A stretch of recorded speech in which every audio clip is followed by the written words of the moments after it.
Stop asking people, have you found a job yet?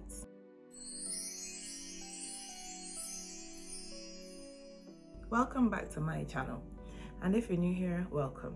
If you've watched any of my other videos, you'll know that I am in a career break, a career pivot, and that meant searching for a new job. And if there's something that I hate, is people asking me, have you found a job yet? Have you heard anything yet? What's happening? Are you going back to work? Come on, I don't need you to ask me that. Nobody wants to know what they're doing next more than I do. I think I speak for a lot of people who are in between opportunities, searching for jobs, unemployed as I like to call it. I think that a lot of them can resonate with the sentiment. Start asking that question. It might seem like a simple question. I know that it comes from a good place. You're interested, trying to show that you're supportive, but it's not as helpful as you think it is. Or if they have said to you before, I haven't found anything yet, just take a beat. When they find something, I'm sure you'll be the first person they let know. It's not actually about the words, have you found a job yet, but it's about the small reminder of the failings of being able to find a job quickly, because everyone seems to think if you leave a job today, you'll have a job tomorrow, regardless of the circumstances, regardless of how bad the job market is, the economy. They seem to think that you wave a magic wand and you'll just be employed again. It's not that simple. It hasn't been that simple in a really long time. And if you know anything about the job market, you know that the job market is not in favor of the employee at the moment. Let's keep it real. It's hard out here. Recruitment has become a marathon exercise. You have to send the CV out. It has to be tailored for every job, plus the cover letter or the personal statement or the profiles that you need to meet to even be able to be considered for shortlisting. And if you're doing this over and over multiple jobs, that of itself is a job. If you log onto the portal, even though you've tailored the CV, you have to input the information again because it's not read your CV properly. You submit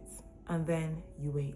These organizations are not getting back to you. Sometimes it can be 3 months before you hear back from them that you haven't been shortlisted for the job. Say that you managed to do a satisfactory job on your CV and your application and you do get shortlisted. The interview process is becoming longer and longer and the requirements are becoming more and more. You have to do a presentation in many cases depending on the level of the job that you're applying for. And I don't even think it's depending on the level now, because I've seen some jobs not at these high levels that are asking for presentations. Prepare for the questions. Then you do the interview. You might have a second stage or even a third stage, and then you wait. They might say they'll get back to you this day. It doesn't come. You feel dejected. You say, okay, if I haven't heard today, I'm probably not the candidate. You might not hear back anything at all. Or you get the inevitable, I'm sorry, we went with another candidate. You were pipped at the post. They just had a bit more experience in this, that, or the other. You start again and again and again. If you're lucky, you've been selected and you're out of the game for another couple of years and it's like, yeah, finally, I can rest. But it takes a while to get there for most of us. So please, don't ask people, have you not found a job yet? Because it's just not that easy. It's more helpful to say, do you need anything from me? How are you doing? Like checking in on the person's personhood. They're not just a job. And if they're not working, they don't stop being who they were. How have you been enjoying your time off? Is also something that you can ask, so that it reframes the conversation, or it makes the person think more about their life than just a job search. Have they been doing anything nice? Invite them out for a drink to take their mind off of it. Offer them help with their CV, interview prep, making connections, inviting them to networking events. There are ways to be supportive that go beyond, have you found a job yet?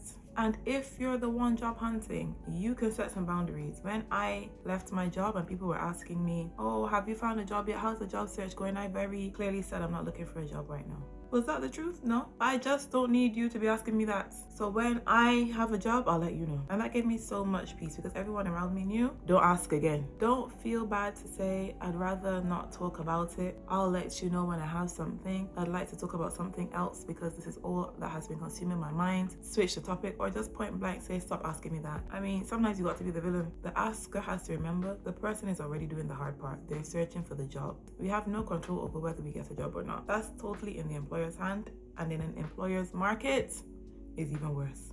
So find other ways to support your friends in their job hunt, in their time between opportunities, in their fun employment period. Don't ask these kinds of questions, please. If you've been asked, have you gotten a job yet? Or any other awkward questions on your job search, do leave them below. Let's have a laugh, let's have a joke. If you're struggling on your job hunt at the moment, share that below as well. We're happy to support you. If you have any tips and tricks for other job seekers, do leave them in the comments below. Like, comment, and subscribe. I'll see you in my next video that's going to be about how to take care of yourself during the job hunt. I will see you very, very soon.